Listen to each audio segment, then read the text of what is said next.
The Duke of Cambridge, 39, laid a wreath at the Cenotaph on behalf of his grandmother, the Queen, on Monday morning, before attending the Westminster service.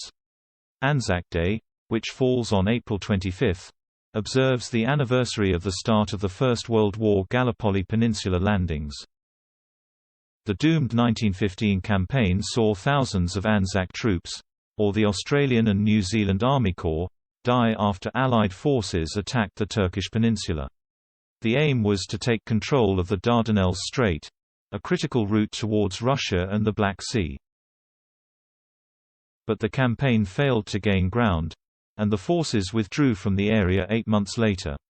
The Anzac spirit is celebrated on April 25 as a show of endurance and discipline. It is marked with a National Day of Remembrance in Australia and New Zealand. The High Commissioners of Australia and New Zealand will address the congregation during the service at the Abbey, as will the Dean of Westminster. Children from each country will then read out prayers.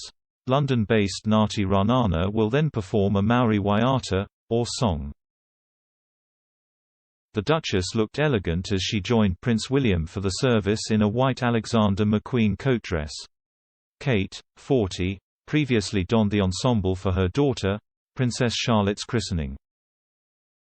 The outfit also made another appearance in 2017, when Kate and William attended a memorial for the centenary of the Battle of Passchendaele in Belgium. She paired the dress with Princess Diana's Collingwood earrings and a sleek matching headband. Ahead of the service, Prince Charles and Camilla, Duchess of Cornwall, praised the gallant comradeship of the Anzac spirit in a statement. They alluded to the war in Ukraine in their message, with a note of encouragement for those fighting for freedom in the face of oppression.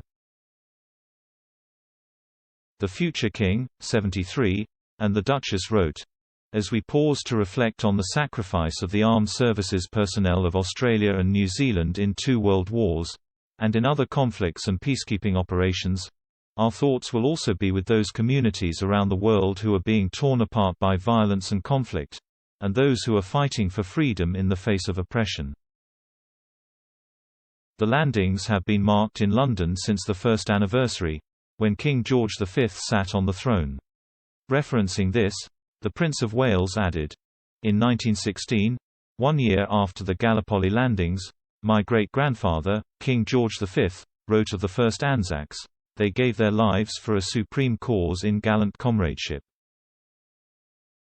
106 years later, gallant comradeship remains a defining mark of the uniformed men and women of New Zealand and Australia.